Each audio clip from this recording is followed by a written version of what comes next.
Bonsoir, oui, je suis sociologue en santé publique, santé au travail, et je suis aussi, je coordonne une association qui s'appelle l'association Henri Pézra, qui a Santé, Travail, Environnement, qui a pour objectif d'apporter son soutien en lutte pour la santé en rapport avec le travail et l'environnement. Et moi, je voulais vous parler de cette violence permanente de la mort au travail. Il faut savoir que dans notre pays, aujourd'hui, il y a au moins 2 morts par accident du travail chaque jour, en toute impunité, puisque la plupart de ces accidents, pour une part, sont pas déclarés à l'assurance maladie, mais surtout, ils ne donnent lieu à aucune procédure pénale condamnant les responsables de cette catastrophe. Mais les morts du travail, c'est aussi toutes les maladies professionnelles non reconnues. Je parlerai en particulier des cancers. En France, aujourd'hui, entre les années 80 et aujourd'hui, on est passé de 150 000 nouveaux cas de cancer par an à plus de 400 000 nouveaux cas. Là-dessus, il y en a moins de 0,5% qui sont reconnus en maladie professionnelle, ce qui est totalement dérisoire, c'est-à-dire qu'il y a une invisibilité totale des victimes de tous ces fléaux, de tous ces désastres que sont l'utilisation de la chimie, de la radioactivité, de l'amiante, etc. Henri Pézra a été un des militants ayant construit la lutte pour l'interdiction de l'amiante en France, en lien avec des réseaux internationaux sur ces questions-là.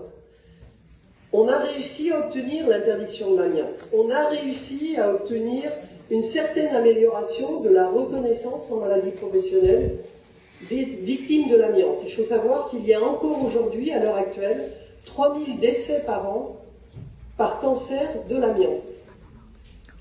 Cette situation est cependant laisse complètement impunis les industriels qui ont organisé ce désastre, puisqu'ils savaient depuis un siècle la toxicité de l'amiante et qu'ils ont fait une désinformation active pour empêcher les réglementations, pour empêcher la reconnaissance en maladie professionnelle, pour empêcher, bien sûr, que ces drames arrivent devant la justice pénale.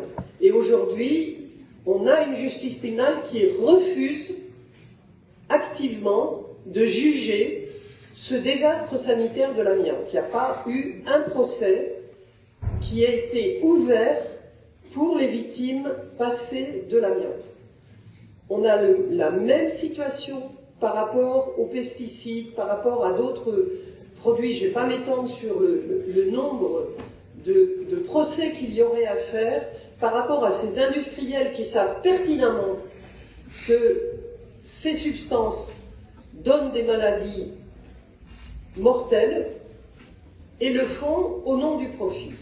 Mais je voudrais parler d'une autre dimension qui actuellement nous inquiète énormément, c'est ce qui a été jugé récemment contre France Télécom et la vague des suicides qu'il y avait eu à France Télécom, mais qui se poursuit en toute invisibilité. Donc le procès a eu lieu, Didier Lombard a été condamné avec quelques-uns de ses collaborateurs, mais avec des condamnations absolument pas à la mesure des drames qui se sont produits.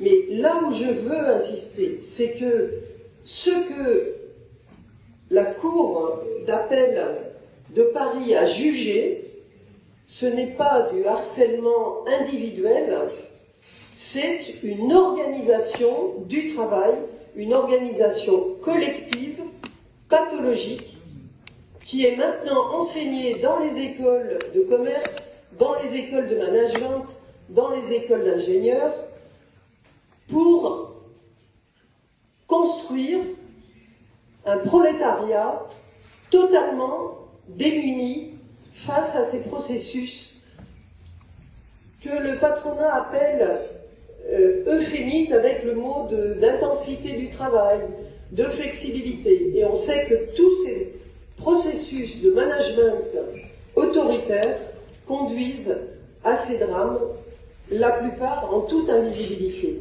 Alors, je suis là ce soir parce que l'association Henri Pézra, c'est tout un réseau de collectifs qui se bat sur ces questions de santé et travail.